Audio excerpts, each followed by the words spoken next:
I help people to understand what minerals do in their body. So they'll often come to me and be like, I don't feel right, I'm tired. That copper is critical for massive numbers of biochemical reactions in the body.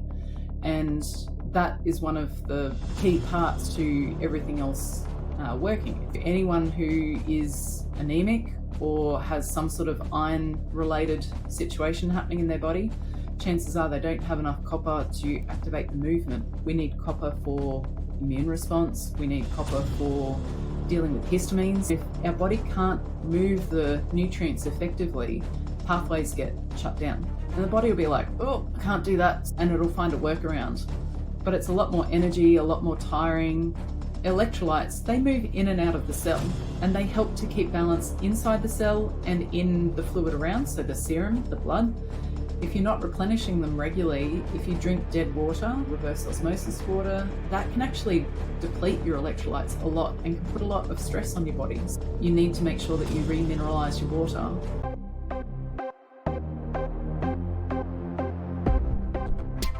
Welcome to the Superhuman Blueprint Podcast. Good day to you, and welcome to the Superhuman Blueprint Podcast. I am your host, Drew Griesel from Primal Wellness Coaching.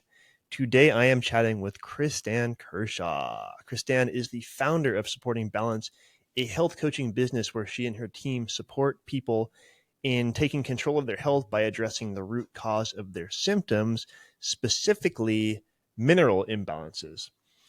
And aside from working directly with clients, Kristan also trains others in something called the root cause protocol, which is also related to creating mineral balance within the human organism. Through this particular side of what she does, Kristan actually trains a pretty diverse range of students. So her students in this field include MDs, GPs, dentists, medical specialists such as neurologists, chiropractors, massage therapists, and these are people all over the world. I am very excited to chat all things mineral. Kristan, welcome to the Superhuman Blueprint Podcast. Thanks for having me on here. Yeah, so we are going to talk about minerals, but let's talk about what you do first. So you have, I guess you're involved in two different things, right? You have your own business, and then you also work as part of another organization that trains professionals. So what do you do in your business there? So in my business, I work with people typically one-to-one. There's some group work available as well, but I help people to understand what minerals do in their body. So they'll often come to me and be like, I don't feel right, I'm tired. For my age and stage, I just don't have the get up and go that I would expect, or I'm low iron. There's a variety of reasons that will bring them to me. Often it's a symptom, sometimes it's a diagnosis, and they just don't feel that the medical route is helping, or they've tried everything. It's incredibly common. I've tried everything, don't know what to do, heard that maybe this could help, and it resonates with them when they hear the messaging and the information. Just like when we started to talk, you're like, this makes sense. Yeah. So our focus is on getting minerals in balance, because they should be recycling. There's a degree to which we lose some, of course, and some should recycle through our body. But over time and generations, we've lost the balance, and the food chain has changed incredibly. Water that we drink is not necessarily what we think it is, and there's a lot more added in it. And there's just chemicals everywhere, which are going to change our metabolic pathways and how our body can cope with things that life throws at us and so on. So all these things culminate with us being in a 24/7 lifestyle. And most of us have got no clue of how that impacts from when our mothers are pregnant with us, the whole way through our lives. And then we get to anywhere from 20 to 60 would probably be the typical ages that I see it start to really hit the fan, so to speak. Yeah. And people are like, why is this? And there's been little things before that, but all of a sudden they can't do what they could do a year ago or whatever. There's some bigger thing that happens. Yeah. And they start to go, well, why is that? And it's because over time they've been getting more and more out of balance, and their body's just said, can't do it anymore. There's not the reserves there, and their body is very inflamed. And so I help them to understand what it looks like for them. What does that mean for me? So can you like test in a laboratory mineral balance within the body, or is this like this symptom generally means you're deficient in this mineral? A little bit of both. Sometimes a symptom can give you a bit of insight into a dynamic that's going on, and sometimes better than testing can, because the reality is we're so used to going to the doctor and they do blood tests and they say, oh, well, you're low in this. And so iron, for example, especially women, oh, well, you're low in iron, so here, take a supplement. But they take it and they don't get any better. And over time, the peaks and the troughs they might feel better for a time, and then they get worse, or they take the iron and they just go, oh, I really don't feel good on this. But it's not solving the tiredness that they began with. So they're like, oh, what is that? Why is that? And but we do hair tissue mineral analysis, and that gives us a lot of insight into, especially interestingly, the electrolytes. So calcium, magnesium, sodium, and potassium gives us a lot of insight that you don't get from blood tests, not easily. Yeah. And then some idea with the metals as well. If you've ever seen a HTMA, there's a whole lot of bars across, and they give you insight into those. But it's showing me how stressed someone's body is, and what does your body do when your body is under stress? Because by the time they come to me, the chances are there's something going on. Sometimes people do come to me for optimizing their health too, if they've been on a health journey and they're like, well, I'd like to get the most out of life. Yeah. And so where am I at? And you don't see as stressed a body, but sometimes people feel like, I've been doing all the things, so I must be great. And then I see big variation in the HTMA. So it's telling, because you can wish yourself into health all that you want. And mindset is really important. Don't get me wrong. It's a huge part of what we do, and understanding how we respond to stress, because we may just bury it down in the backyard of our brain going, that doesn't matter. I'm moving forward. But your body keeps score on that, and that will often contribute to symptoms and tiredness and a myriad of things. Yeah. But it's the chicken or the egg. Do you have enough minerals to be able to metabolize the stress that you're experiencing? And do you have the mindset and the self-awareness to be able to remineralize and listen to your body? Because our body will often give us hints as to what foods we crave and that sort of thing as to where we're at too. So what kind of minerals can I get from Tim Tams? Tim Tams. Not a whole lot. Well, magnesium and copper are meant to be in cacao, so there must be a tiny bit in there. There you go. There you see. I knew it. They're healthy. Yeah. Oh, Tim Tams. They're such a sugary delight, but I look at them now, and my kids so rarely get things like Tim Tams that their eyes just about like pop out of their head when they see. They're like, can we have one, please? So that said, our focus is on healthy foods. My kids wish that they got Tim Tams all the time, but alas, do not. But we really focus on what are nutrient-rich foods that our ancestors used to eat. What ways can we replenish these nutrients through food? We really are not fans, in either the one-to-one work that I do or the teaching that I do, of synthetic anything. So synthetic B vitamins, zinc, vitamin D, iron, even calcium. Calcium we can get from food. There's a lot of calcium in the majority. If you eat an ancestral diet where it's diverse in nutrients, chances are you will actually get plenty of calcium, but you need bioavailable copper, and most of us do not eat enough foods that have copper in it, and or we're so depleted from multiple generations that copper is critical for massive numbers of biochemical reactions in the body. And that is one of the key parts to everything else working. It's kind of like the general and then the foot soldiers are a lot of the other nutrients, especially iron. Iron is given that epitome of you can't do anything without iron. Yeah. But if you don't have copper, you actually can't direct the iron where it needs to go, and you get more and more dysregulation. Yeah, and So I've heard that in relation to quite a few minerals, that many of them are codependent on each other to really be effective. So you can take all the yeah. zinc in the world, Hmm. but if you're not taking, and I can't remember what codependency is, but if you're not taking this Yeah. other mineral with it, then you're really not maximizing what you're getting from that. Yeah. Yeah. And you often will create, if you hyper focus, or even just, oh, well, I'll take a multivitamin, so I'll cover my bases. The unfortunate thing is that you will often still get, depending on the brand and all the rest of it, they might concentrate on B6, for instance. Yeah. And B6 in isolation, okay, again, you might have a temporary, woo, I feel like I've got energy, but you can get too much of a good thing and it can really put a lot of pressure. Synthetic B vitamins have a direct impact on our potassium. And Hmm. your blood tests that your GP will generally do, and you get a panel done and it says serum potassium and it's in the range. So you go, good, I'm fine.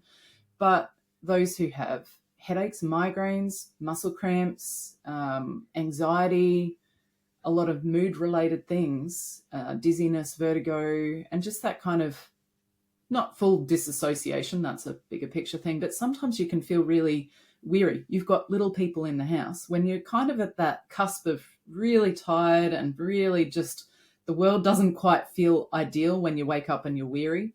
Some people live like that, and I was one of them, and feel like that much of the time. And potassium has a huge Mm-hmm. role to play in that.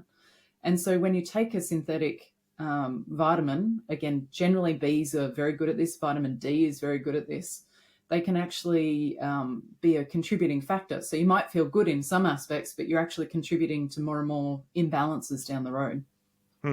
Okay. And in your work, do you see that there are specific minerals that, let's just say, folks, those of us that are living in, the Western world are generally more deficient in?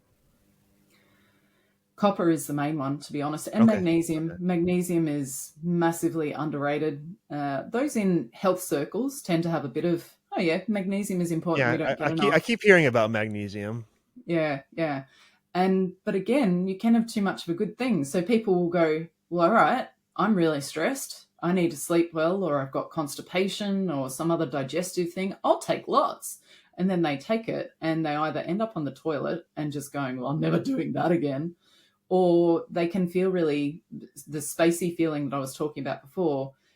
Magnesium has a relationship with other electrolytes. And if you go up too quickly, it can make you feel worse because your body Mm, needs potassium and you need salt or sodium in your routine before you go and have too much. So it's all about balance, but it's okay. particularly about going slowly and listening to the cues of your body. And so the work that I do is helping people to slowly start to bring in more electrolytes to begin with, and then gradually some more magnesium. And then you start increasing things a little bit at a time and learning how your body responds, because we know metabolically from the research of the work of the field that I'm in, the root cause protocol, and that bigger field, that every human needs these building blocks in order to live well.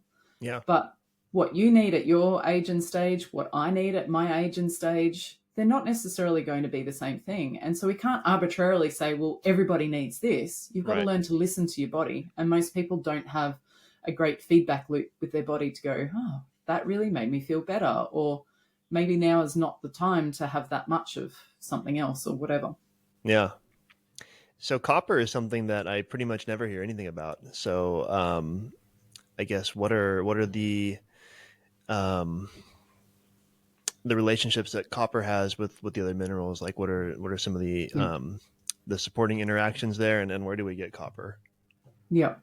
So copper either directly or indirectly has an impact on the vast majority of our metabolic processes. And this Hmm. is where sometimes people are like, but I'm copper toxic. And I'll talk to that a little bit later, because they might have had a hair analysis done, or there's certain blood tests which functional medicine practitioners will use and go, yep, your ratio, you were talking about ratios before.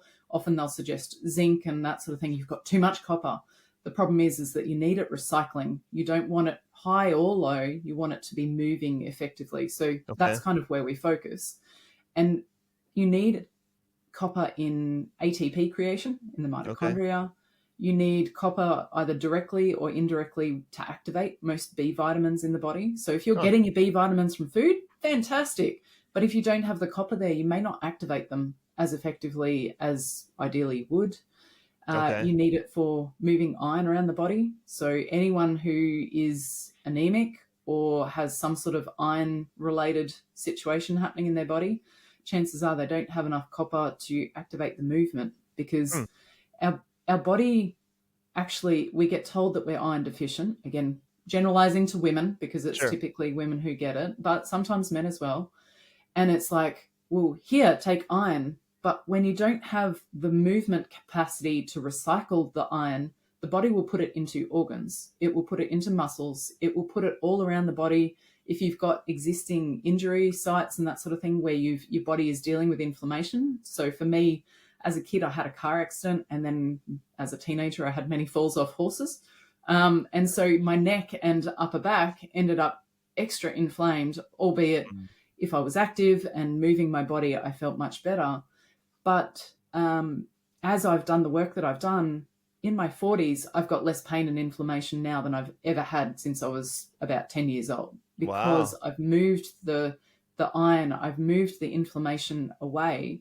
I need less interventions. I need less anything. I haven't had pain-killing medication in I don't know how long, whereas I wouldn't say I was like always on pain meds, because I was really mindful that taking ibuprofen or other Tylenol type equivalents, paracetamols, that wasn't great either. But then I had to muscle through the pain and the migraines and all of the flow-on impacts of things that were happening to my body because of how irritated I was permanently.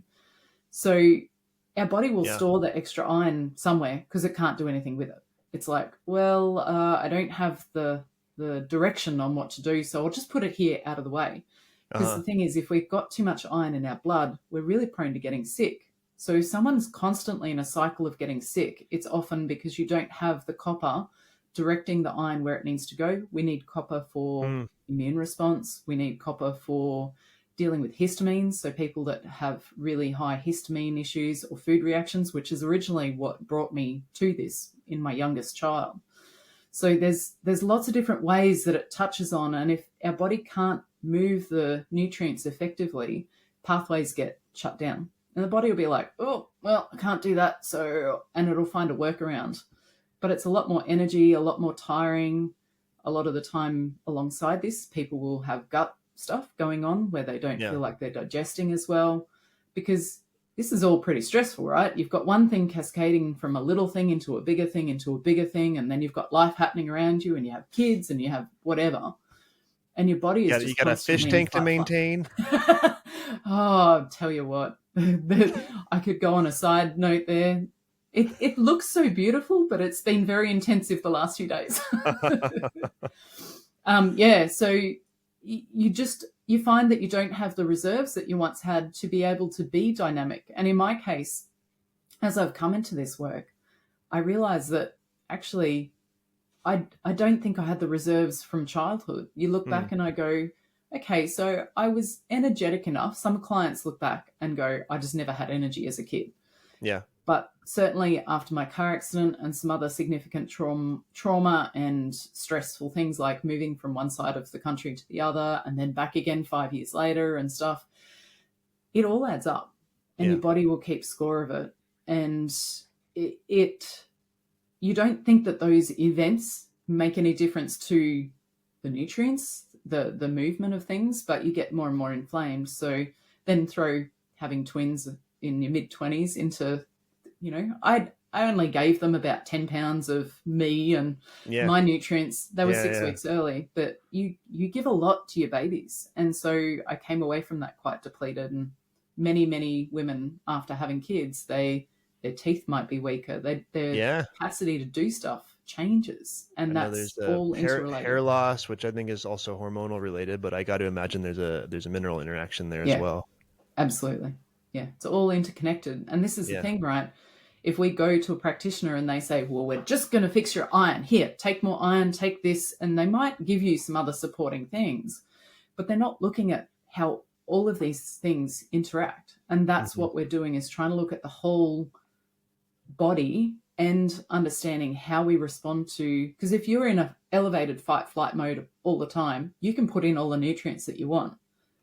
It's not necessarily, you probably feel a bit better, but for long-term change and healing, it's also looking at how we respond to stress and ways to release the trauma that may be, and I'm not talking about talk therapy, might work for some people, but other release modes that goes into the deeper side of what are we holding on to that's holding our bodies back from healing as well. Mm-hmm. It's both. It's not just nutrients. What the work I do is coaching in other ways as well.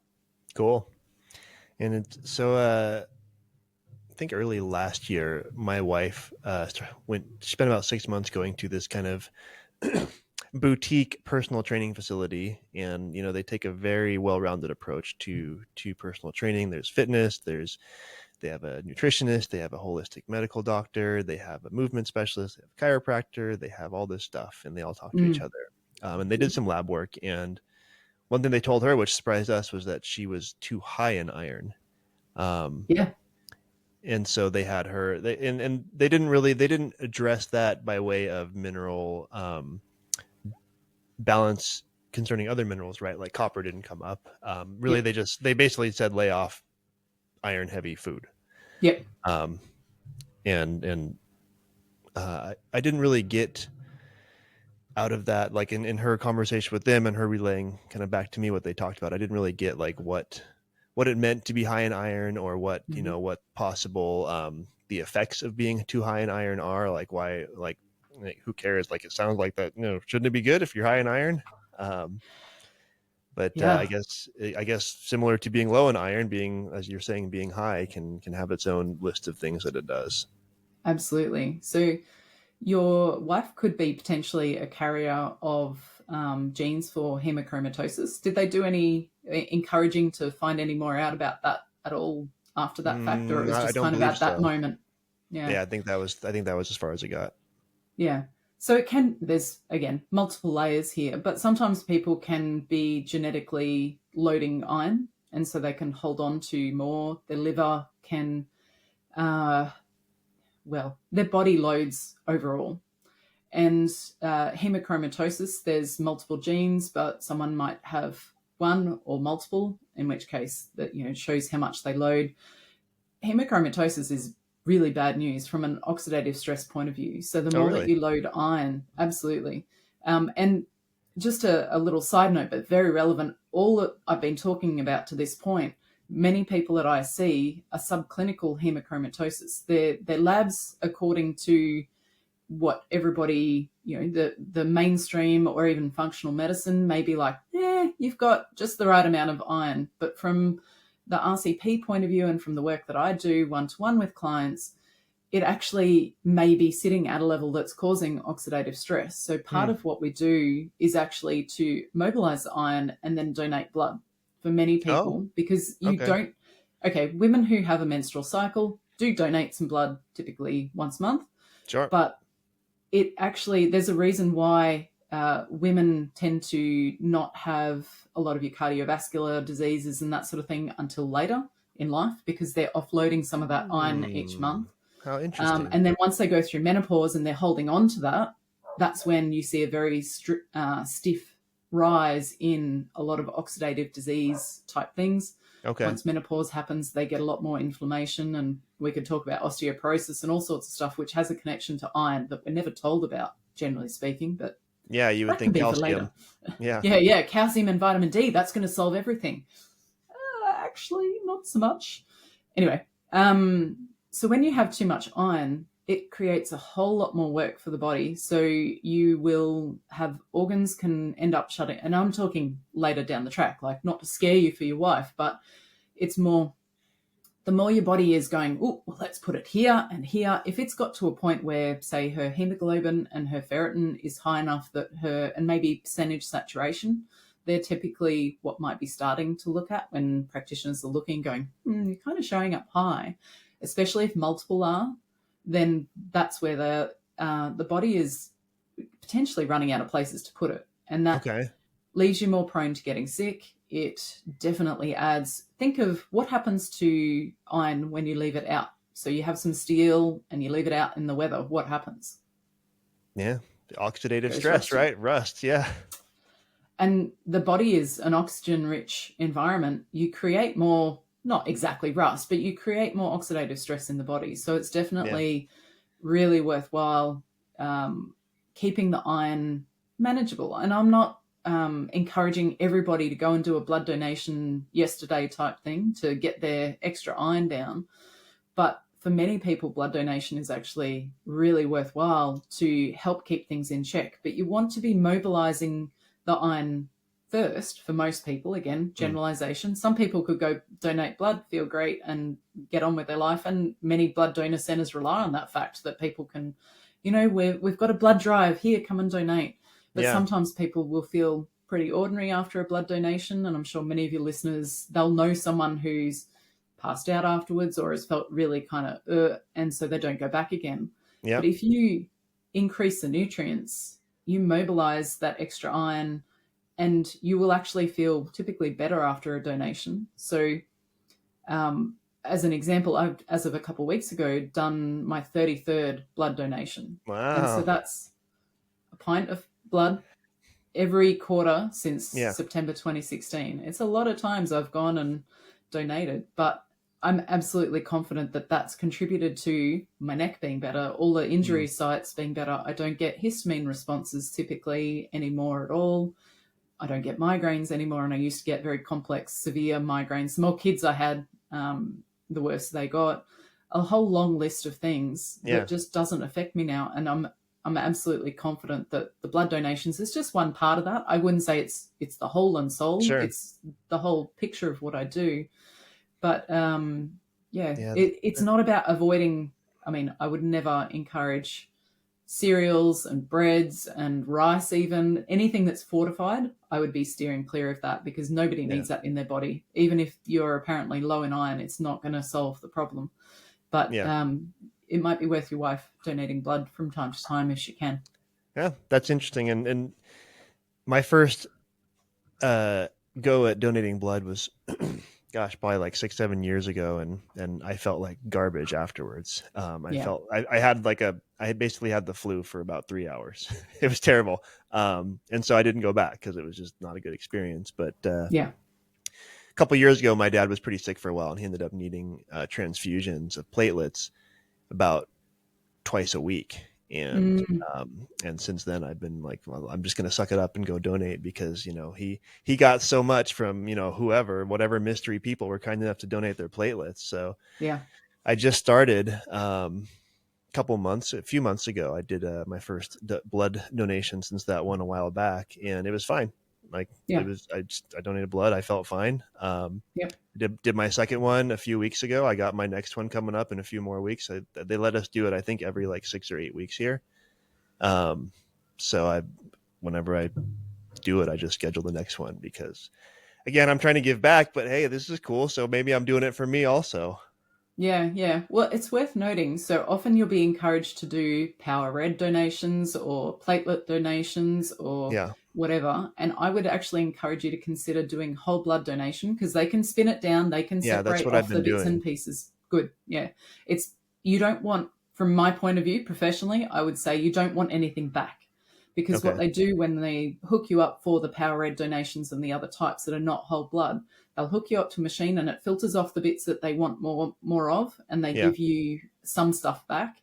And the some stuff back, it's not ideal for your mineral balance, and it can put a lot of pressure on the body. You may not feel terrible, but they'll give you tums to chew, because it offsets the reaction to what they're pumping back into your blood. Okay. And and be mindful that you can over donate. So we actually only encourage doing a quarterly donation. Okay, rather I'll keep that in mind. Too often, because you feel good for a while, and then until you don't, and you can deplete yourself, because you need to replenish what you're donating. You do give some of the good stuff as well, not just the extra iron. But men, we recommend quarterly donation. Women generally who have a menstrual cycle, it might be twice a year, maybe 3 times a year, depending on how they feel. I feel great with 4, so I do 4, but a lot of women won't feel great with 4, so they need to listen to their body. But my hemoglobin, which is 70% of the circulating iron in the body, unlike ferritin, which is a tiny portion, and yet it's the one that often is tested. And, oh, you're low in ferritin, so, you're low iron. Meanwhile, the hemoglobin is actually strong or high. Yeah. Anyway, that's a whole, there's so many nuances to this, right? Yeah. But a lot of the time, if you donate too much, let me wind back. My hemoglobin started at equivalent in the US of 12.3. And so here you can donate if you're 12 or above. I think in most places in the US, it's 12 and a half or above. And so I was right on that cusp of that sort of thing. And whereas the one that I did a couple of weeks ago, I was 14.1. So it was notably higher. Yeah. And I have been up around 15 at times. So we tend to notice that people's hemoglobin becomes a lot more stable, and because you're mobilizing. Again, how can I be moving and donating this blood every quarter plus my normal monthly cycle and feeling better? It's an impossibility. How can you have enough iron? And I didn't test high like your wife did for anything. Yeah. I was just average. Pretty interesting. Actually, the answer to this might be over my head, but I'm curious if you can explain how the interaction between different minerals works. So, for example, iron and copper, right? Like, is the interaction between the two at like a molecular level, or is it more like they do things within the body that need to complement each other to work well? There's a degree to which it's both. Okay. But it's at a reaction with things. So you have a protein called ceruloplasmin, big, long, scary sounding word, but it's a master antioxidant. Okay. And it's completely copper dependent. If you do not have sufficient copper, you do not have sufficient ceruloplasmin.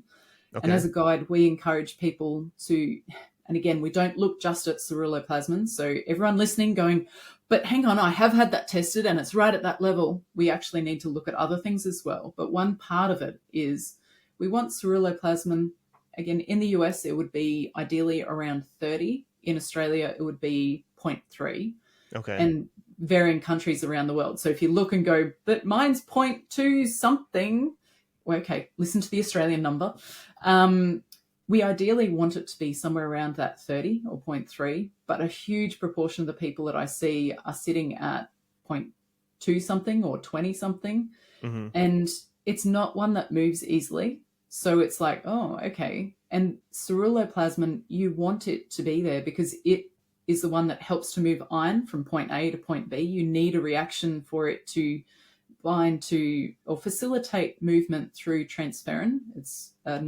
That's a iron component. So sometimes you'll see on a lab report TIBC. TIBC is a transferrin binding capacity. So how much transferrin can we bind? Yeah. And if we don't have copper to facilitate the movement there, then if you don't have ceruloplasmin and it's active, you can have inactive and active forms. Without wanting to get too complicated for yourself and for everyone listening, you can't tell. The joyous regulators won't let us, in a laboratory situation, you can determine activity of ceruloplasmin. But lab rats, that's okay. Humans, no, we wouldn't want to make that available, would we? Not that I'm cynical or anything. Certainly not. But so ceruloplasmin that we get when we go to the lab is actually a combined effort of the active and the inactive part. Okay. So it's good to see it over time because we will often see that it lingers lower than ideal for a time, but everything else is starting to come up or down towards ideal, depending on where it was to begin with. And over time, ceruloplasmin will creep up because it's needed to do so many antioxidant activities within the body that as you're healing and you're refeeding, so to speak, getting more copper, getting more of the inflammation down, because you have the inflammation there. Ceruloplasmin comes in and facilitates movement of iron and other stuff. If you bring that overall inflammation down, then you can replenish it. But if you've got that constant supply of inflammation, then your ability for ceruloplasmin to work with transferrin to move iron to link in with hemoglobin and iron movement to create hemoglobin within the cells. There's so many, and I won't get into the complex layers of all the different chemical reactions, but you need the copper in order to inside the cells to work, as well as in the serum. And so it's sort of like the microscopic all the way through to the bigger picture. You need it for brain function and so many other things, and for your heart to beat and for your liver to do what it does and all that sort of stuff. So if we go detoxing the liver and we don't have reserves of enough functional bioavailable copper, you're adding another stress to it, and you might be more prone to getting a parasite or to really negative Herx responses to doing that liver detox and that sort of thing. So you can go, but this detox is meant to help, and you feel better for a split second, and then you feel more tired or more drained, and you didn't have the reserves in the first place. Interesting. And so in the spirit of achieving this balance through a balanced diet, beyond advising what to eat, are you advising on like the quality of what to eat? For example, organic or pasture raised or whatever. Yeah. So we tend to, as a baseline, aim for organic, free range when it comes to the animal or animal products. So you want grass-fed butter, you want grass-fed if you're using ghee and that sort of thing. We do encourage consuming beef liver, either as cooked as a beef liver dish or capsules. Sometimes people like, oh, and I was in that camp when I first had a consult over 10 years ago. One of the things was, I think that you would benefit from beef liver. I'm like, and my husband literally, he wasn't kidding. There was a level of, I'm dead serious about this. If you ever feed me liver, I will divorce you. And I'm like, man, serious about his liver. Yeah. Meanwhile, 2 years later, we were taking beef liver capsules, and he's never complained since because he feels pretty. I was going to say, I keep hearing about organ meats as a fantastic source of nutrients. Yeah, our ancestors would have eaten them. They would have prized the organ meat, to be honest. And while it's not everyone's cup of tea, and I'm still not super confident with preparing it myself, even though we make a lot of our own foods from scratch and that sort of thing, this is one area where I'm happier to have quality desiccated product in our routine, and my kids and husband and I are all better for it than not having it at all. So if you're out there, and for yourself as well, going, I don't know how to cook liver, so it's not tough and horrible. Like, many people will be cast back to their childhood when someone's prepared organ meat of one type or another in a way that just takes them back to, I will never touch that again. And that's where you might want to start with the capsules and find someone who knows how to prepare it. Like, I've had it as done like a stroganoff instead of just to cook it up and eat it. Yeah. And liver is completely different. Or pate, people will often do pate. Yeah. But beef liver done as pate isn't the same as chicken liver, and it may not taste what you're used to as well. So, horses for courses, so to speak. You've got to find what works for you. But getting nutrient-dense food, but you want, like, if you're eating beef of any sort, well, what's the animal eating? So I'm personally, and the RCP is generally supportive of regenerative agriculture, and it may not be certified organic, but and talk to your farmers where you can. Getting to know your farming network is so worthwhile, because it looks different for each of us in the location where you are. For me, 10 years ago, it was like, organic? How do I find that? Our main supermarket chains had a tiny little option, but gradually the more I talked to people, the more I found networks of direct-to-farmer options. I mean, CSAs and co-ops and that sort of thing have become a lot more accessible worldwide, I think, in most Western cultures, to be able to connect directly. Even if you're not close to farms, you might have someone that does trips from the farmer. But knowing what they put into the soil or whatever, because your animal, if you're eating animal products, they're reflecting what they've eaten. If they're eating from plants and soil that's inactive, and you need the plants to be converting those amazing nutrients that are in the soil into the plants for either us to eat the plants or the animals to eat the plants. And my experience has told me that sometimes organic farmers can be okay, so they're not using the same level of chemicals generally. I've heard mixed things of late, which says sometimes organic farmers can get away with using more chemicals than what we might expect, which is not ideal. But most regenerative farmers, it's like you make all this effort and then find out what. But talking to the regen ag farmers, they know that their soils are depleted in a mineral. So they make efforts, and they don't just put it on the soil necessarily, but they want active soils, because if you've got the microbes in the soils, then the microbes are helping the plants, and there's a ecology. So my inner ecologist, that's what I formerly trained in, animal science and ecology. Okay. It's so finally I get to use this in another way, and food that is regeneratively farmed is amazing. It's superfood compared to just general agriculture, and definitely traditional agriculture, but even a lot of organic farmers. And they're leaving the land better than what they came to it. Generally, and I'm glad you brought that up, because I wanted to ask you about that, because we, as a general population, we have attention on organic versus inorganic, right? Organic simply meaning that they don't spray it with specific chemicals or specific chemicals in a specific quantity.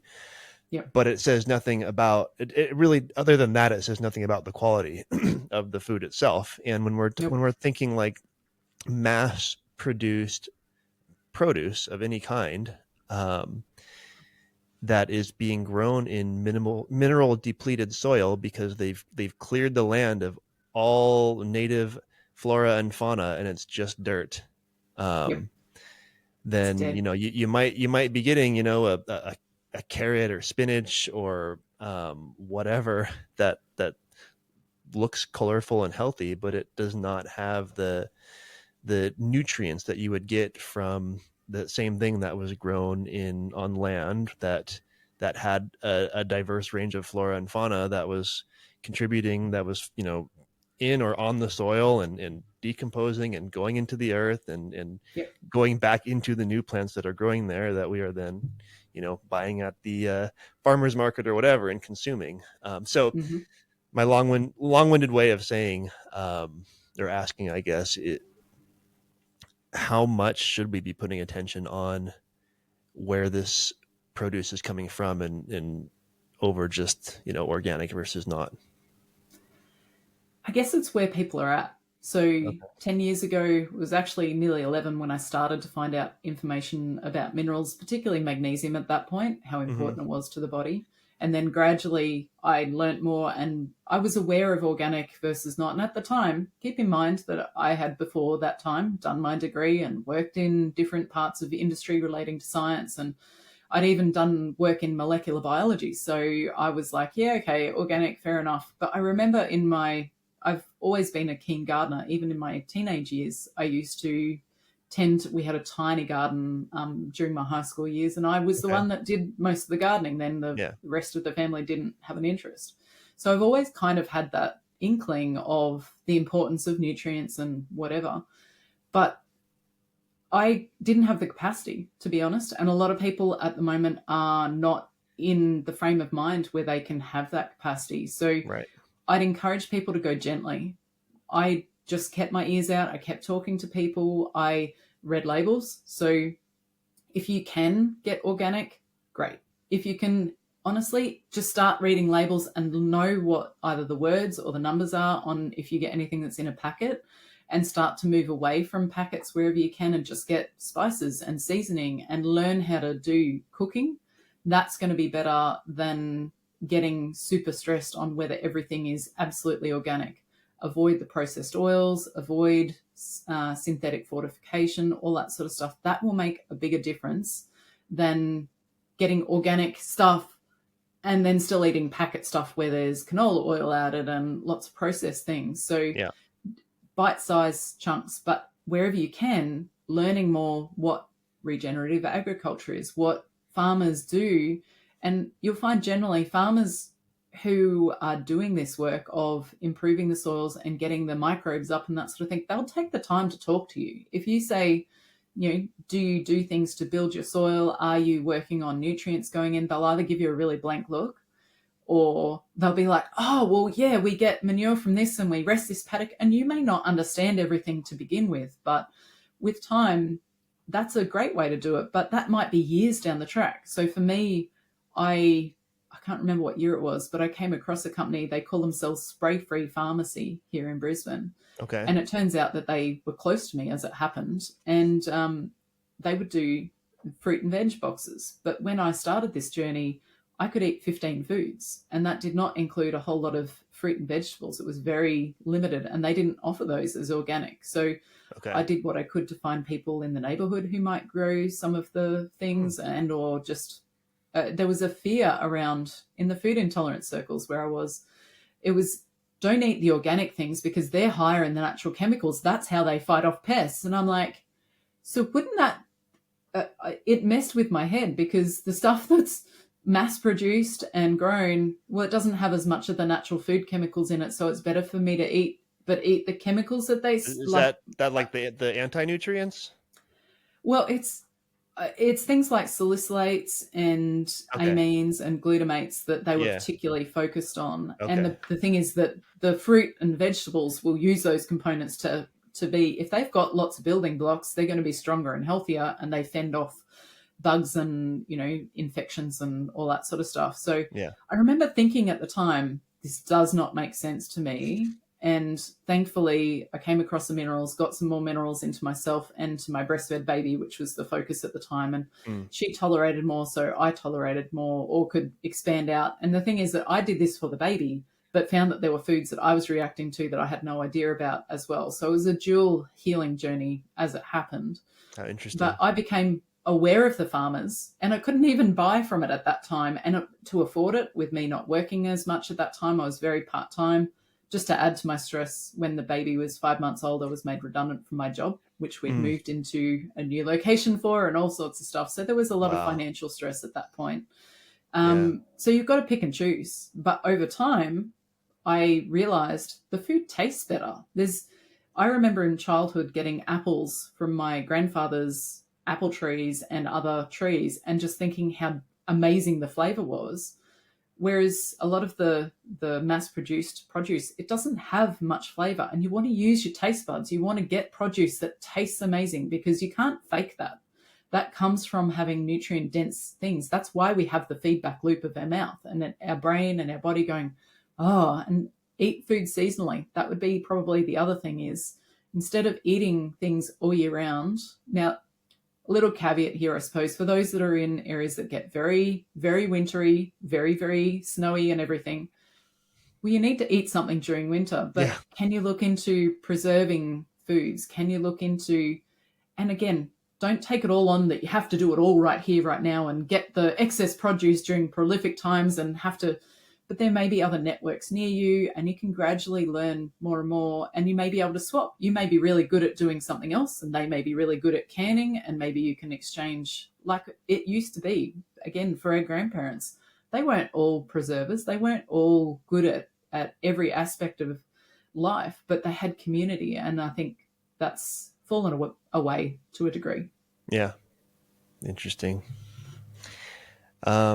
So speaking of minerals themselves, so what's the difference between like a electrolyte and like a metal-based mineral? Oh, now how to not bombard people with science now. Yeah, So electrolytes. I'm blonde, so be kind. Electrolytes are needed for balancing, keeping fluid moving throughout the body and inside our cells and around. So we all know that we have kidneys, and kidneys keep our blood filtered from a point of view of it filters out and extra waste goes out through our urine. But electrolytes play a really important role in that. And so many people will have heard of sodium, I would hope, and potassium. Potassium's probably the more mysterious to most people and go, yeah, well, that's in bananas, right? Bananas will solve everything. Yeah. No. Bananas are fine if you can. This is one where I'd be like, they taste better if they're organic. I even have bananas in my backyard. I'm waiting for them to flower and produce, but I'm like, come on. But they're not the be all and end all when it comes to potassium. But you also have magnesium and calcium. Chloride is another one that is very important, but often ignored. We don't super focus on chloride because you get it through, if you're getting the others, you'll get chloride as a part of the journey pretty much. Okay. But those electrolytes, they move in and out of the cell and they help to keep balance inside the cell and in the fluid around, so the serum, the blood. We need constant movement of sodium and potassium in particular, but all of the electrolytes inside, outside cells for our heart to beat, for our muscles to be able to move our muscles and that sort of thing. And a lot of the time we'll get blood tests done, and particularly sodium and potassium. Oh, yep, right, you're in range, you're fine.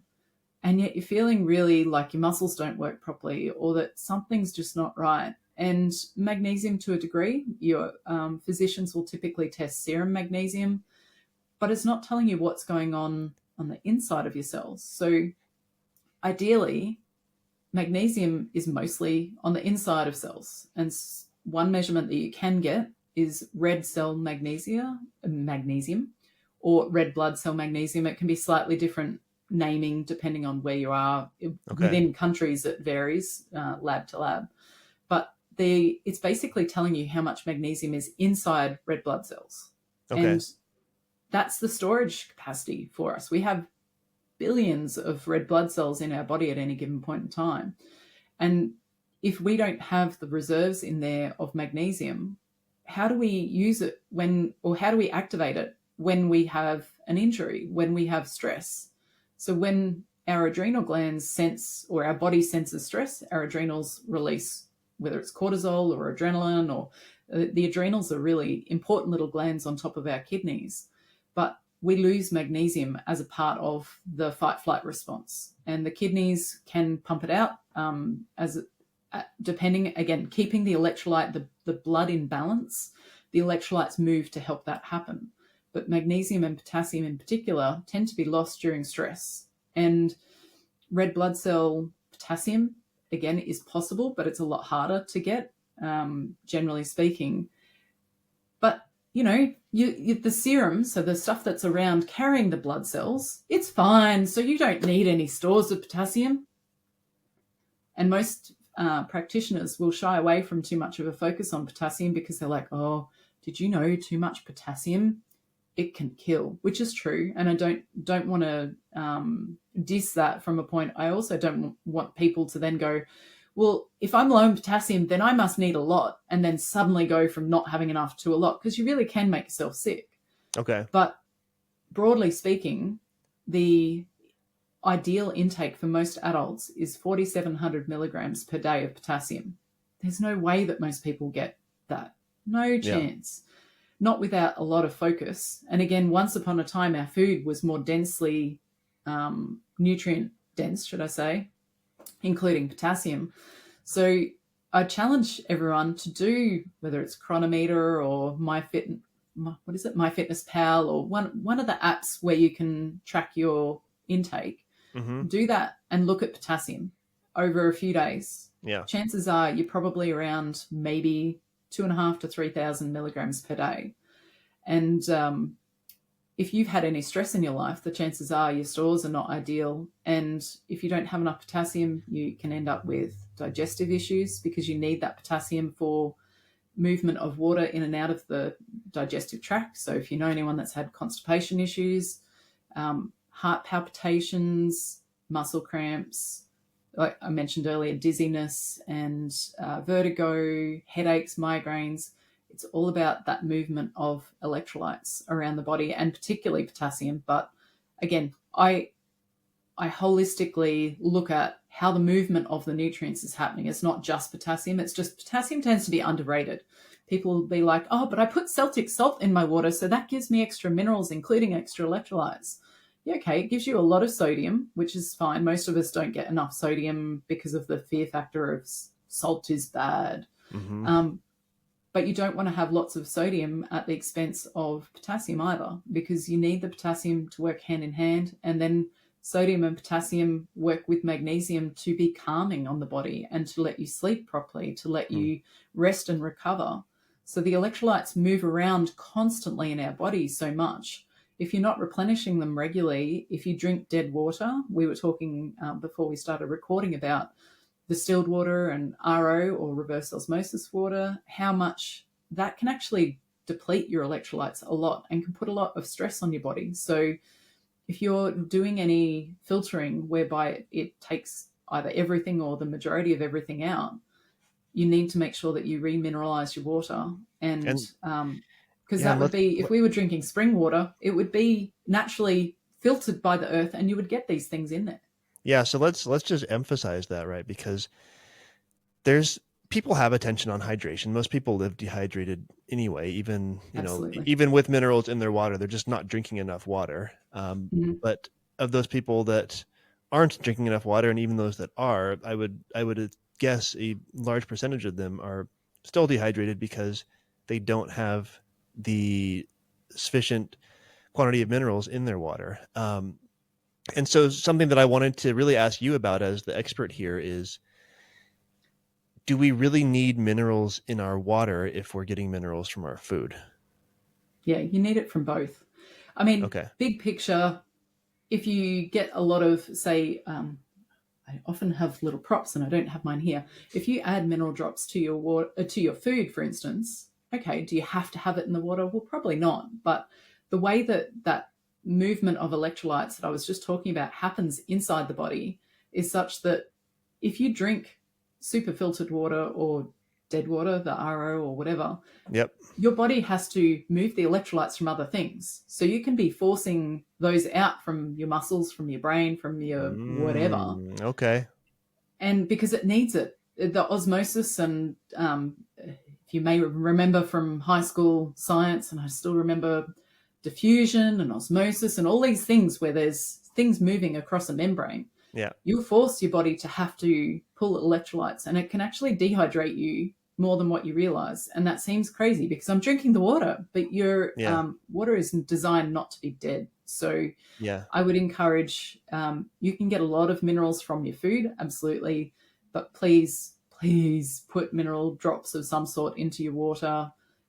For instance, our family, we do concentrated in the morning and in the evening. We put it into just a cup of, it's our, I guess we call it drink ups because the kids changed it over time. Has everyone had their drink ups? And it's because the drinks are up on the bench, and it's the way that things evolve in a family, right? You get strange names for things, but we have our drink ups in the morning and evening, which has extra mineral drops put in so that as the kids are drinking their filtered water, but we don't use RO, we have remineralized water anyway. As they're drinking during the day, they don't, because they do what they do. The kids now are 11 and then 2 17-year-olds. So they won't always drink my filtered water from home, although they've come to realize how much better our water tastes. So they will make an effort.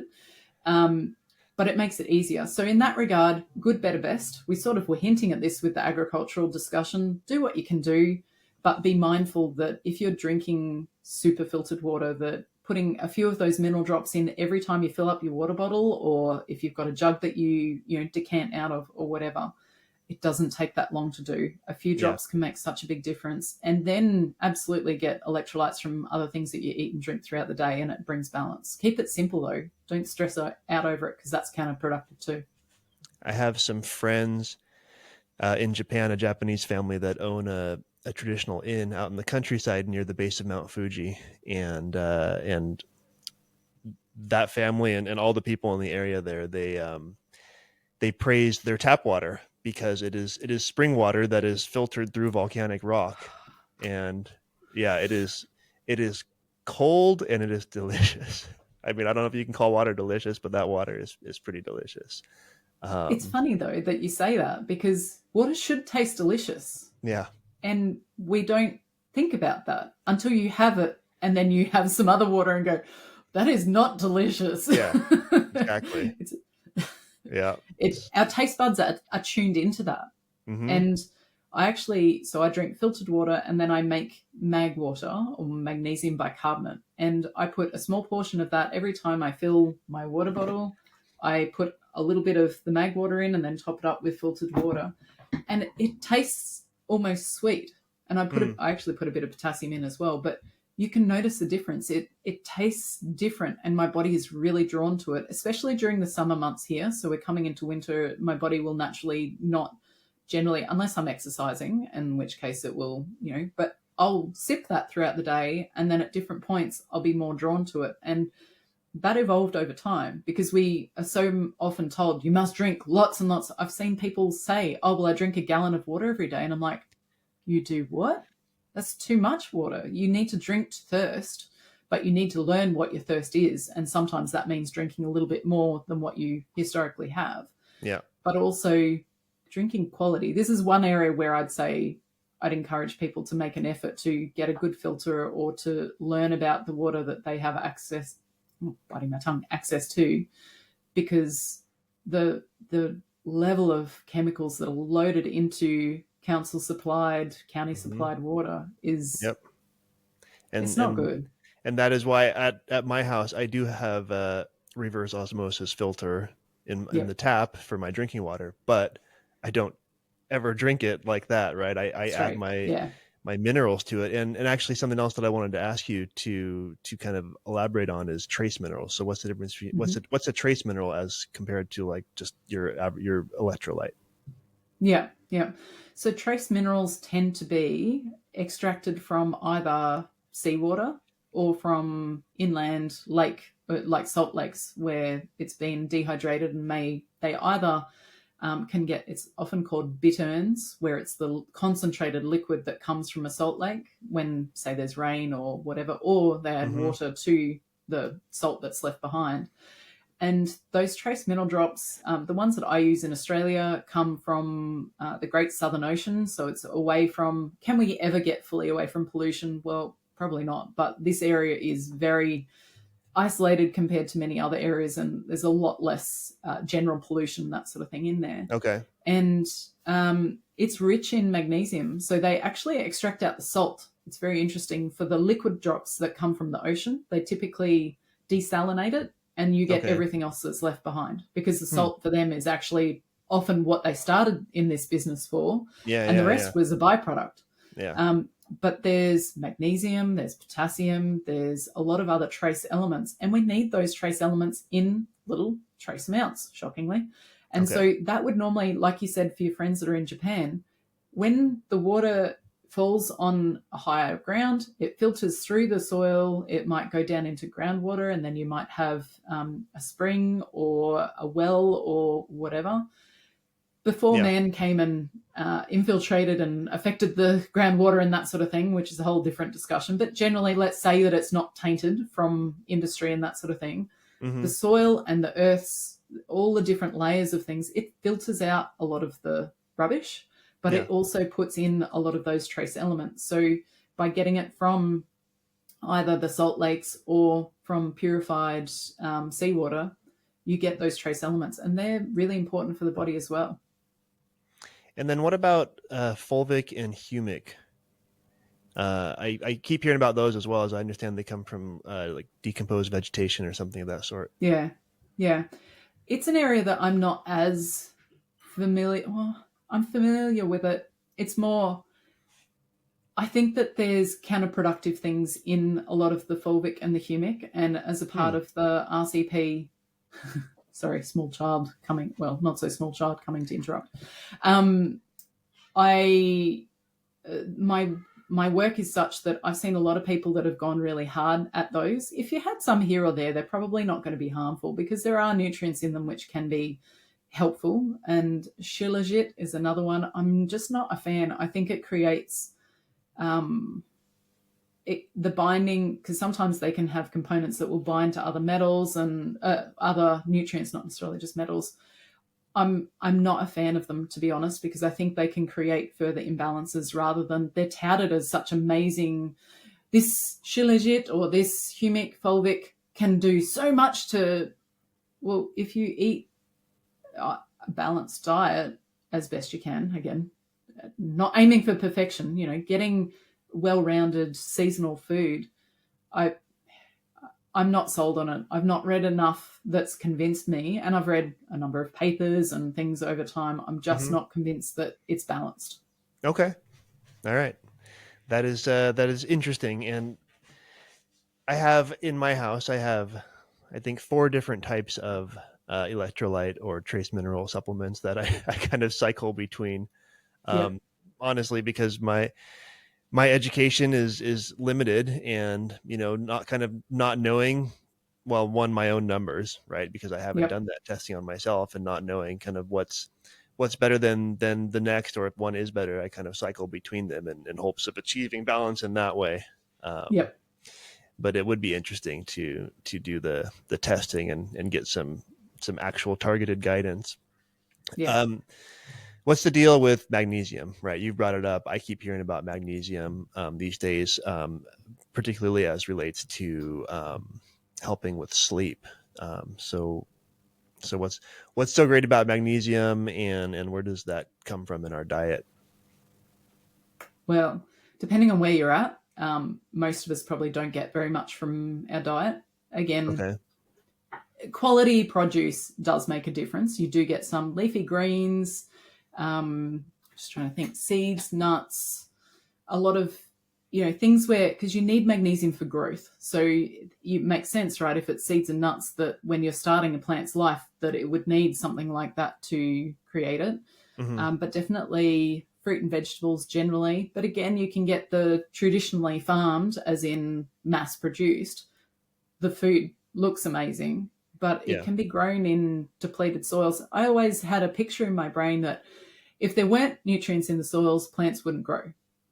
Okay. But just like plants, we can survive on an amazing amount of nothing, relatively speaking. Like, you can still, are you thriving? No. But I've seen, even in my own family, 3 generations of imbalances, and we've kept going. We've, managed, actually it's 4 generations. We've been able to function, but are we in optimal health? Well, until we replenish, not really. So you'd be surprised how much the NPK synthetic fertilizers can prop things up, make them look amazing, but actually they're not very nutrient dense. So again, refer back to earlier discussion. But most of us don't get enough there either. And the challenge being, a lot of the recommendations of daily intake are for like 200 or 300 milligrams of magnesium.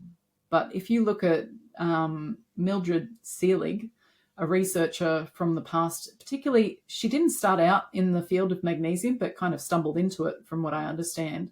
She came to realize that for optimal health, most people needed either 5 times their weight in pounds per of milligrams of magnesium. So 150 pound person times it by 5, that's their daily intake of elemental magnesium. And I'll explain that in a minute. So, or 10 milligrams per kilo. So a 70 kilogram person might be 700 milligrams. A little easier to do. Yeah. That's why I did that one. I'm like, oh, it's still too early in the morning to be doing too much maths. But that's elemental magnesium too. And most of us don't understand that when we get a bottle of magnesium, it might say 1,500 milligrams magnesium. Really? So people will take one capsule or tablet and go, well, I'm getting 1,500 milligrams. Actually, depending on which type it is, and there are a lot of different types, it might only be like under 100 milligrams per tablet or capsule. But actually, the 1,500 milligrams represents a serving size of 4 tablets. So you're actually getting, you want to look at, so when you get your container, it might say, that's boron, so that's not going to give me a good example, but a magnesium malate, for instance, it might say magnesium malate, some hundreds of milligrams, and then 125 milligrams of magnesium. And it will list it as 2 separate things. So you want that total of magnesium, not the big number, but you want the bit that says magnesium from magnesium malate and then the value. Yeah. So that becomes part of your tally. Again, per my other warnings, please, anyone listening, don't suddenly go, well, I know I'm low in magnesium, so now I need to go and suddenly be taking 700 milligrams per day. You don't want to put anything else out of balance by suddenly going up. So start with a small amount, and then over a period of weeks, months, build yourself up while understanding that other things feed into that. So getting enough potassium, getting enough salt, and aiming for gradually increasing nutrients can make such a big difference to how you feel. Because sometimes when people take magnesium, because like you said, well, I hear a lot about it, so I probably need some, you might get a form that triggers a digestive response. So you end up on the toilet and you go, well, obviously I don't need that magnesium because, I ended up on the toilet. The reality is that certain types, so magnesium citrate, magnesium oxide, they can be really irritating to the digestive tract. And so we don't necessarily recommend those types, especially the magnesium citrate. Yeah. Anything citrate, so calcium citrate or magnesium citrate and potassium citrate, we would actually suggest you steer clear of because it has impacts on your copper metabolism as a whole, but it also stirs up the gut. So often they can be in like Natural Calm and brands of things that are actually designed to be laxatives, and you're not necessarily leading to the body absorbing all of that either, especially if you're irritating the gut lining. Do you think that you're absorbing it all? So quality, diversity in nutrients as far as magnesium, and that sounds a bit diversity. I personally these days take 5 different types of magnesium every day. Yeah, that's what I keep hearing about, is that there's these different types, and of course, like you said, there's kind maybe that you don't need to take, but that there are several kind that do have benefits, but taking them together, maybe I don't know about the same time, but just kind of taking them all congruent to each other is more beneficial. And again, I don't know if that's really true or if that's just specific to the person and their situation or what. I started out just with magnesium chloride and a magnesium spray on my body. And I just started, of all things, I did 4 sprays in total, 2 on each foot before I went to bed. And I had heard that reflux, so I'll wind back a bit because I think people will find this interesting. Has anyone had a reflux baby? You see, a huge portion of people put their hands up. Reflux is heavily connected with not enough magnesium, and I later found out not enough potassium, truth be told. There's a whole lot of things that happen in the digestive tract where the sphincters don't work and all that sort of stuff, ideally, when you don't have these things. But when you take antacids and medications for reflux, including babies being put on it, then it actually puts a lot of pressure on magnesium. Well, no one ever told me that. I had 3 reflux babies, including the twins. First up, it's induction, like a baptism of fire into having babies, is have to do it once. And then go back 6 years later for another. But a pharmacist said to me, what are you doing for magnesium for this baby? Because she was only 8 kilograms and she was, it turned out, getting an adult dose of the reflux medication. And I'm like, wow. Ooh, no one had told me that. No one. In 3 kids worth of dealing with this, but the one at that point in time, and it was a different pharmacist from what I normally went to, and I'm so ever so grateful that he happened to say something because no one else had, and no pediatricians had. And he said, well, the way that the medication works is it pumps out the magnesium from the body as a part of the mechanism. So she's having massive doses for a tiny body. And needs it to offset it. And I later found out that actually if you've got reflux in the first place, then your amount of magnesium is likely not where you need it. So I was already in the process of starting to wean her off, or thinking that I wanted to wean her off. So over the weeks following that, I did wean her off the medication. But then I started magnesium with the 4 sprays, and it was on me. Keeping in mind she was only 9 months old, give or take at this point. She was still quite little. And I put 4 sprays for the first week on my feet. And then the next week it was 6 sprays. So I went super slow because it's only on my skin. And people are like, oh, how much do you absorb anyway? Well, by the 3rd week, when I went up to 8 sprays, she started to sleep through the night. and her reactions were less. And this is a baby that could projectile vomit 1.5 meters away from us. Like, she had skills, really. So this is you were spraying it on your feet, but she was nursing? Yep. Okay, got it. Wow, amazing. First of And all, amazing so, that she could projectile vomit across the room. That's quite the skill. that's a skill. Yeah, so I started to go, oh, maybe there's something to this magnesium. I kind of thought it was a bit mystical at that point, that how could it, that little, I mean, it's not that much, but I also didn't flood my body with it, because that could have been disruptive. I was petrified, to be honest, of causing a negative reaction, because I'd lived through so many negative reactions at that point. Mm-hmm. I don't know. I think I would have been most of the time on a total elimination diet at that point. Like, I wasn't on it long term for the total one, but I was probably mainly eating lamb and a few limited vegetables. I might have been to the 15 odd staple foods at that point in time, because she reacted so violently to everything else. Yeah. So I was looking for any sort of respite, better sleep for all of us, all that sort of stuff. And then I kept increasing it and kept learning about different minerals and that sort of thing. And for a long time, I just used magnesium glycinate, which is known typically to help with sleep. Okay. But I could take it at any, sometimes people will take it and they'll get very drowsy from it. And so you would only take it at night. I was able to take it any time of day and it didn't seem to negatively impact. But I gradually, I paused the spray, and then I would add 1 tablet of the magnesium glycinate.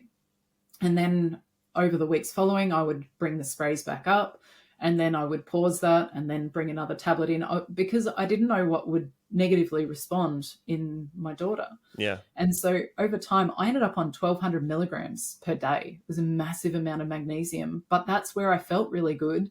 And I could gradually, I did gradually increase that, and I didn't get to the toilet response, my body's got enough, so I'll peel back. But there would be moments where I would increase it and I would get the digestive response, and I'd be like, okay, well, I'll bring it back. And then I'd wait a week or two, and then I'd increase again and see.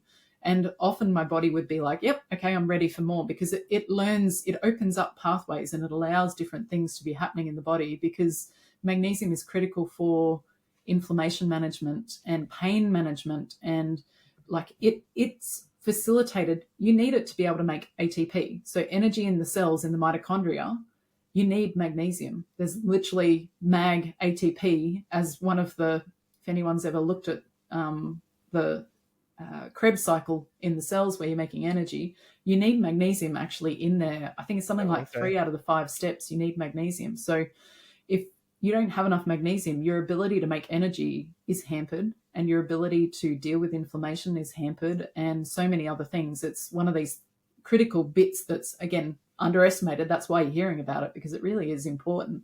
Yeah. So I just had 2 types for a long time. But then I got curious and I started to branch out and tried.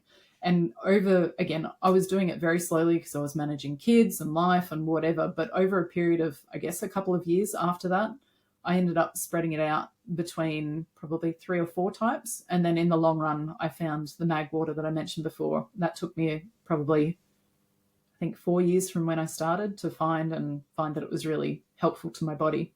So I might have to learn more about that. And the thing is, right, is it harmful to just have 1 or 2 types?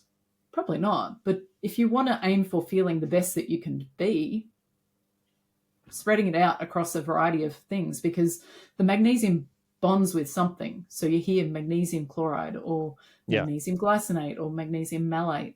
Those other things that it binds to tend to be helpful for something else in the body, and hence why you feel more energy from magnesium malate generally, and glycinate helps to calm the nervous system and so on. Yeah. Okay. Last question for me, and I'm curious on your perspective on this. So you actually mentioned nuts and seeds as a source of minerals. Do you have much attention on like the anti-nutrients like phytic acid that you would find in like nuts, seeds, legumes, things like that, which supposedly rob us of minerals or prevent us from absorbing the minerals?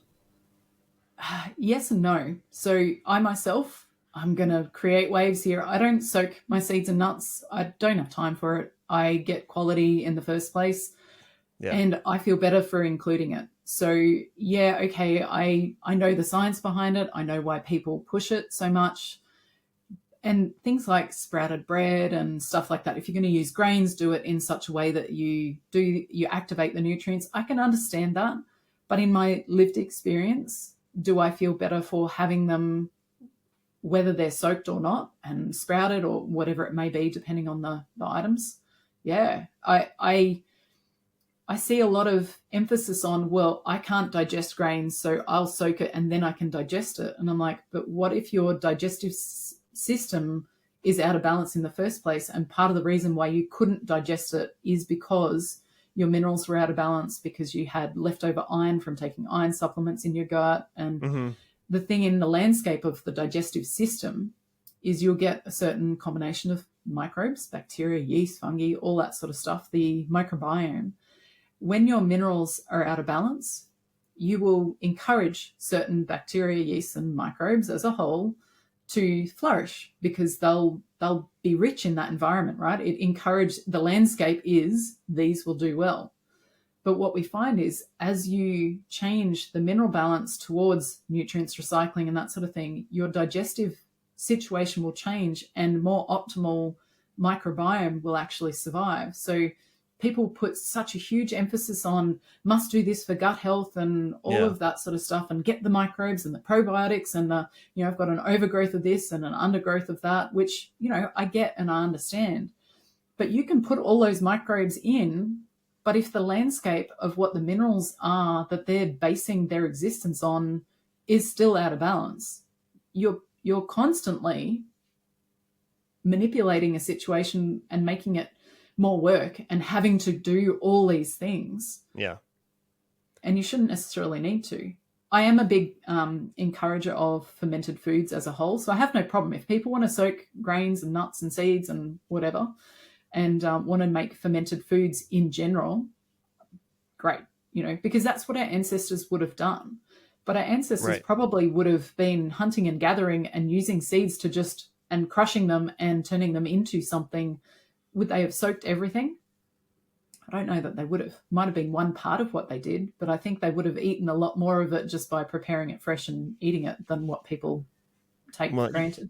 Yeah, and I appreciate that perspective, because we all hear about all the amazing benefits of eating things like nuts and seeds and certain whole grains. And then I start to hear in certain parts of the health and wellness community, this almost fear mongering of these anti-nutrients, right? Phytic acid and lectins and all that. And to a degree, I want to take that seriously, because, I want to be aware of what's in the food that I eat and how it impacts my body. But on the other hand, I'm like, how much is it really? Because people eat this stuff and people can be healthy. So I wanted to ask you, because one, you're someone that knows about minerals, and two, I assume someone that keeps an eye on their own mineral balance. So if you have these things as a part of your diet and they're not depleting you, then it's probably okay. Yeah, literally it's my birthday soon. I'll be 43 and I'm the healthiest that I've ever been. And even with a lot of stress in my life, we haven't talked too much to that, but stress changes our minerals and makes it harder to heal and replenish and all of that. Even with still significant stress in my life, I'm the healthiest that I've ever been. My pain used to be absolutely chronic, and the need for chiropractic or body work. And as I mentioned earlier, before that, actually I've worked with either an osteopath or a chiropractor or whatever since the 90s, realistically, to manage my pain and that sort of thing. I don't need to go anyone to manage my pain. I don't have pain anymore. And I'm stronger and physically fitter than I've been in a long time in my 40s. Yeah, and amazing. Yet I eat nuts and seeds, and I try and be diverse. I don't eat huge amounts. And that's something that I think it would be good for your listeners to be mindful of. When you're doing your food and nutrition, if you're excluding certain food groups because they're toxic to you, or the perception is that they're going to make you sick, that can create a source of stress. If you enjoy it, if you don't enjoy it, don't eat it. Like, I'm very big on, again, the senses. Do I like a food, or coconut is a great example for me. I don't have a histamine reaction or anything like a food reaction to it. But when I have coconut water, I just, no matter what brand I taste, I don't like it. And when I have coconut in dishes, I notice a bit of coconut cream or coconut milk in something I'm okay with. But I just notice if I have desiccated coconut or something as a part of a dish, my body just doesn't like that anywhere near as much. And I'm like, okay, so maybe my body, again, I don't have any known histamine responses or anything. I don't have that to any foods, only additives in foods. My body is like a beacon for finding stuff that's hidden in whatever. My family are like, oh, what are you doing? Because I'll get my eyeballs hurt and I get a sort of a headachy migraine thing from additives that may be in something that we didn't know. Anyway, I go, okay, so coconut may not be my friend, and I just don't use it very much because there are other alternatives, and yet other people will be so drawn to coconut water and to certain things. Whereas, say, root vegetables, which, you know, many people will be like, oh, you shouldn't eat them because they're very carb loaded and they're this and that. My body absolutely loves them. And funnily enough, they're rich in potassium and heaps of other nutrients. So I would much rather go off what my body loves than any one thing. And you know, everyone's entitled to their own choices. I don't care. If someone chooses to do keto or carnivore or any nuanced anything, that's up to them. But just be mindful. If you're excluding a food group because someone told you to, whether your body falls into that optimal thing. And sometimes you can get really fearful if you're in that place of, well, that food's going to make me really unwell, so I can't have it. Mm-hmm. And that creates a source of stress, and that actually will become self-fulfilling for a lot of people as well. So if your body becomes more minerally balanced, you probably can digest that food. You may not digest the food well, is the other thing. Sometimes people will be really, oh, I've never been a big fan of meat, and that's fine. If people choose to be that way, that's fine. You're listening to your body. But then they bring more minerals into their body and they're like, I'm really craving a steak. What is that? Yeah. And it's because their digestive juices probably haven't been able to break the food down. So they've eaten it, felt kind of yuck. And then, oh, look, I'm not going to eat that food. And I see that across many people. So be curious. And from time to time, try different foods, try different things from what you typically would. And you may find that with more nutrients in your body will actually be like, oh, I really like that. And you'll actually find something else that your body needs. Yeah. I love it. Just follow your instinct, folks, unless your instincts are leading you to Tim Tams and potato chips. And so any of your listeners that don't know what Tim Tams are, go look them up, but don't eat them. Australia's national biscuit. Come on. This is true. This is very true. When I was working out there at the office that I worked in, we had Tim Tam Fridays. Every Friday, they would just put out these little like single serve packs of like 2 Tim Tams. I would stuff them in my pocket and take them home to my apartment. I was less healthy back then. Have you been inducted into a Tim Tam Slam then? Oh yes, absolutely. Absolutely. Good. Glad to hear they educated you properly. Oh yeah, you get your fingers get all messy. It's great. Now there's listeners going, what are they talking about? Sorry, literally, you just have to go YouTube Tim Tam Slam. It's a beautiful thing, even though it's terrible. Well, Kristan, this has been a lovely chat. I really appreciate it. I feel a lot better about certain things, and I know a lot of things that I didn't know before, and hopefully the listeners do as well. So I really appreciate the amazing dialogue today. Yeah, thanks for having me. It's been really fun. It's amazing how everything intertwines and where conversations will take you when you begin. You never do know. Yep. Well, cool. Well, I have all of your contact information, so I will link to that in the show notes, which people can find at thesuperhumanblueprintpodcast.com. So you can find all of Kristan's expertise that she has to offer via the internet on there. So thank you again. And I will, I don't know, I'll hit you up if I ever make it back to Oz. Sounds good to me. All right. Thanks, Kristan. Awesome. Bye.